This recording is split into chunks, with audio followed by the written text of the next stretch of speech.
Rather strange. What influences your lyrics? Whatever I was thinking about when I get up in the morning. Lipstick. Goldfish bowls, you know. Oh, anything I'm thinking about. I mean, Okay, there's a gentleman way at the back there, with the tie-up. Excuse me. Oh, I'm sorry, Simon. No, I mean lyrics is a very personal thing, and I've never tried to actually sort of pick certain areas or subjects to write songs about. Just what's that about?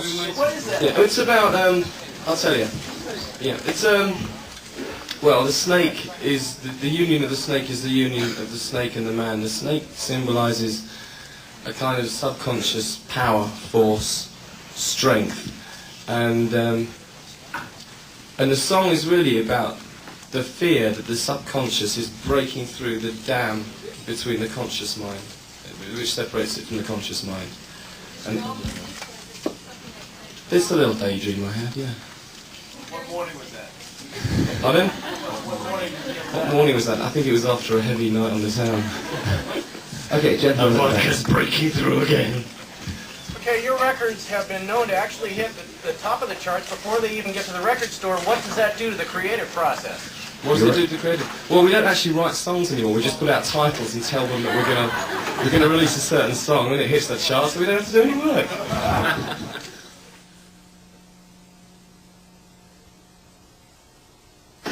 How'd you feel about the censorship on the first Girls on Film video version? Loved it. Best publicity we have.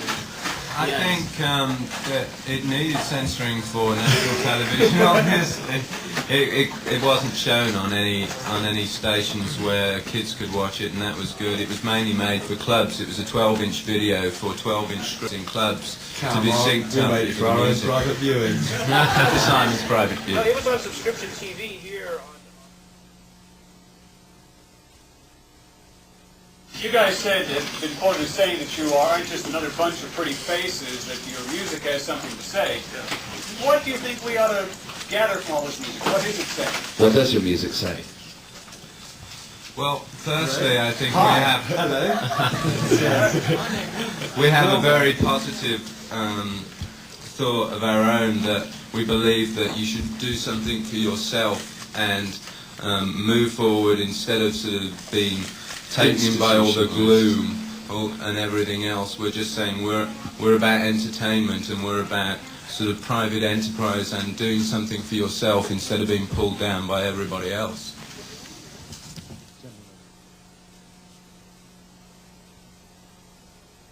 Would your success come quickly had it not been for MTV? No, America. No, I mean the thing was, we came here the first album when we broke in a lot of other countries in the world, but we hadn't broken through in America, and the reason was that nobody even knew who we were. We couldn't get through to anybody. The radio stations had very strict programming, sort of REO, Speedwagon, The Doors and Led Zeppelin, I believe, and the television shows didn't want to show us either. The advent of MTV, they had a more open mind and wanted to show new bands, and when they did, then the radio stations picked up on us. A lot of people heard us, and Hungry Like the Wolf broke through. I think MTV had to play people like us because when they started, they couldn't adopt the same musical policy as FM radio because videos didn't exist for Stairway to Heaven. That's right.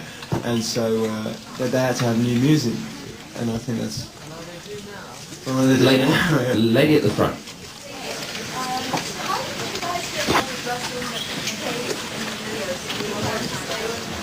The director. In our very first video, Planet Earth, we were introduced to him, and that was at a time when we didn't know very much about video, and he was very up and coming. And he did that one. We switched around a little between a couple of other directors, Godley and Crean, and a guy called Perry Haynes did Careless Memories, which we weren't very pleased with. So we reverted back to Russell. At the moment, Russell's tied up with his first film, Razorback, so he didn't do the last video, but I'm sure we'll be working with him in the future. Next question, over there. There's been such a lengthy interchange between styles based in Europe and in the United States. The Beatles had their American influences. Do you see yourselves absorbing any of the American? Do you have American influences Sure. on? I mean, for a start, there's a kind of funky element in our music, which is pretty well based, started over here. Also, I think the Rio album had a lot of impressions of the first time we were in America. I play baseball. Gentlemen, When you guys did the Rio album, were you frustrated for a long time? It took about 40 weeks for that album to get into the charts. You ever think that album did the wait for the Rio? It was crazy. You know, I think the funniest thing was when we were touring here last time, and every week the charts would come out and we'd say, if the thing goes down this week, we're going, we're leaving, you know. And it still went down, but it was going down 165, 170. And we stayed. And we still stayed. Yeah. And I think that's the funniest thing then to have gone away. We finished the tour and we were away for 4 months, and then all of a sudden the single started to happen, the album started to happen. Well, maybe we shouldn't tour here. Maybe we should cancel the tour. Okay, there's a gentleman way at the back. When will you do solo projects? Solo projects for the band, is that in the future? Well, when the band breaks up. When we get a couple of days. Well, actually, no, that's not true. When we've got, we get to rub together, I'll knock up a quick album. Okay, way at the back. Okay, George. There's a hand up at way at the back. Is there a question? No, okay, this lady here then. Just waving. Hi. Hi. This lady here. Your album, Seven in the Red Tiger, and the song Tiger Tiger. How does the tiger fit into Duran Duran? Like well, actually, It's stripy and it's got paws. no.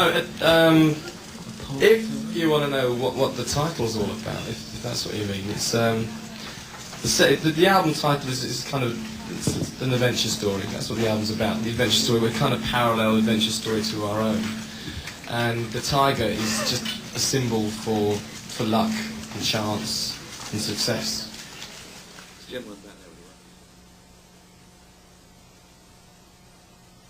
What's the name Duran Duran? Got it from the cornflakes back in. It came from a film, a 60s science fiction film called Barbarella. There was a character in that film called Duran Duran, who was in fact an evil sex fiend. But then again, just like Nick. Don't tell me. Why did you? Because it didn't really mean anything. We just liked the sound of it. It was individual, it could become us.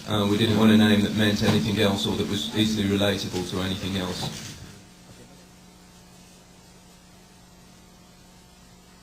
What's your favourite place to shoot? Definitely London. Home. Sri Lanka, I mean everybody thinks they look really sort of glamorous and everything, but I tell you, when I was on the yacht in Antigua doing the Rio video, I'd never felt so sick in my life. Okay, gentleman at the front.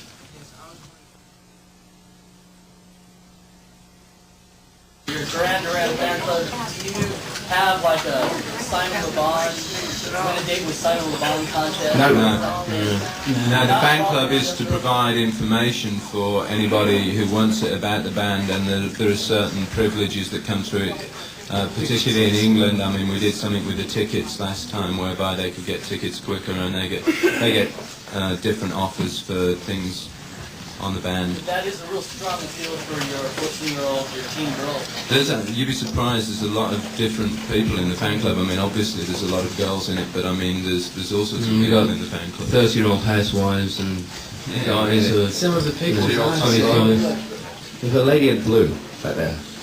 Yeah. Do you participate directly with your fan club, or do you have someone who does all this for you? Well, obviously, while we're away, we can't participate directly with it every day because it's based in Birmingham in England, but we do, we write things for the letters and pass them through. We see a lot of the mail, especially when we're in England and when we're on Especially the rude tour. ones. And the pictures.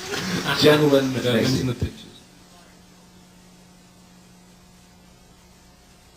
Why did you change producers on your latest album, and were you happy with the results? Yeah, we're very happy with the results. I think we changed producers because we'd done 2 albums with Colin Thurston that we were very happy with, but it was time for a change. You can only go so far with one person sort of outside the band, and Alex Sadkin and Ian Little were 2 people that we found that became very much part of our team for that album, and they're both very talented. Is there anyone in particular you would like to produce a Duran Duran album? I actually spent a lot of time thinking about this for the last album, and Ian was somebody that was saying that we've met and we've known Ian from before, he'd done Something I Should Know. And Alex was like the only name that we could come up